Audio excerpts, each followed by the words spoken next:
All right, let's dive right in. Today, we're talking about something huge, the surprisingly direct link between our changing climate and violent conflict. It's a devastating chain reaction.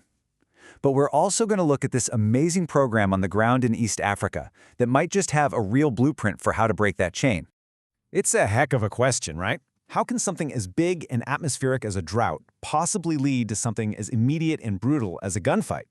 Well, as we're about to see, the path between the two is actually pretty direct. And understanding that path is absolutely the first step if we want to build a more peaceful world on a hotter planet. So, the thing is, this connection isn't as simple as A causes B.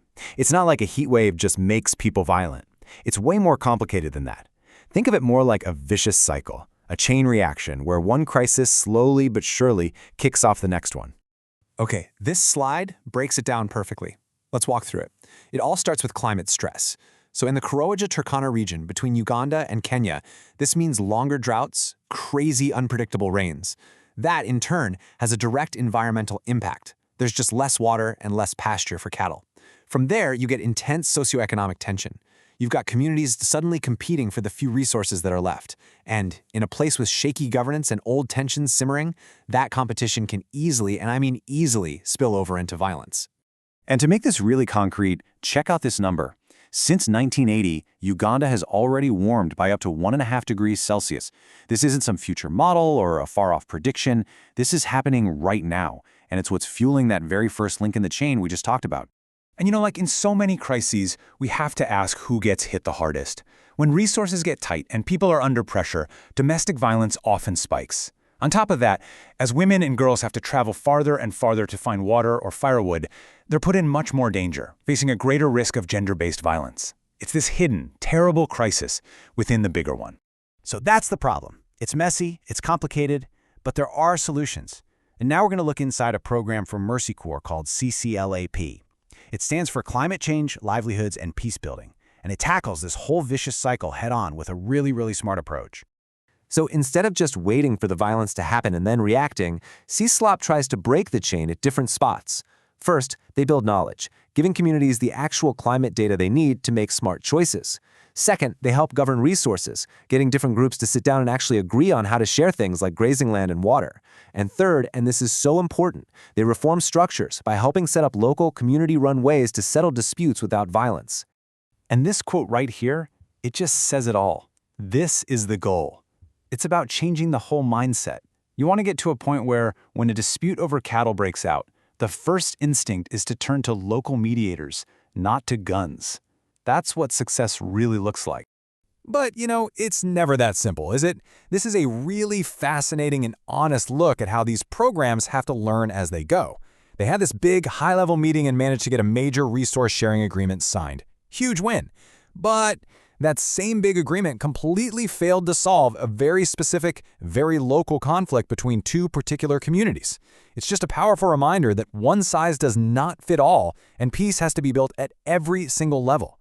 And this brings us to what might be the most important and honestly the trickiest part of this whole story. How do you actually prove you're succeeding? How do you measure peace? It sounds easy, but what if the most important progress is, well, invisible? Okay, to get this, we have to understand this term, a lagging indicator.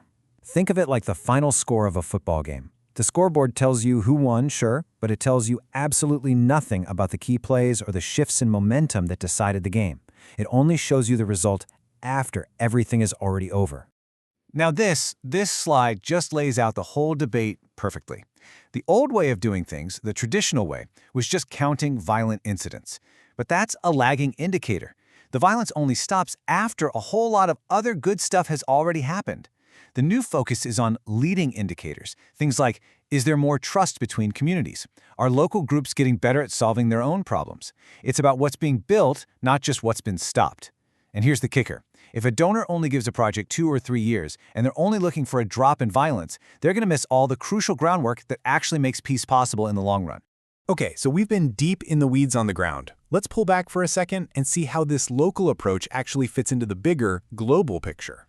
What's really cool is that what CCLAP is doing is pretty much exactly what big global bodies like the United Nations are calling for. The UN wants to see climate change become a core part of all peace talks. They're worried about outsiders coming in and forcing solutions. So CCLAP's model of using local partners is perfect. And they want to climate-proof peace deals so they don't just fall apart the next time a drought hits. CCLAP is basically road testing these global ideas in the real world. And it's not just the UN. There is a ton of research from conflict zones all over the world that backs up this kind of approach. The evidence is clear. You have to build on local traditions, you have to make sure women and young people have a seat at the table, and you have to tackle the root causes like who owns the land.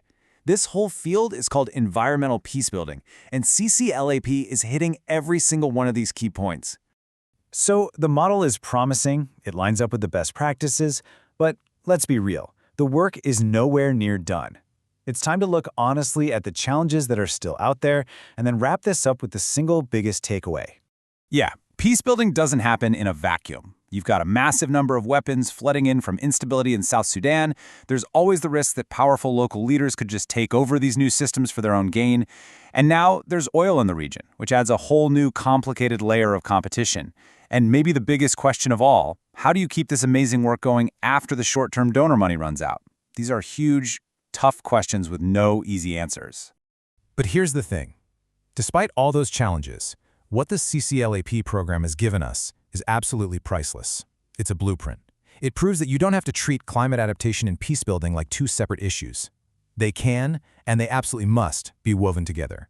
They are two sides of the same coin, and dealing with them together is the only real way forward.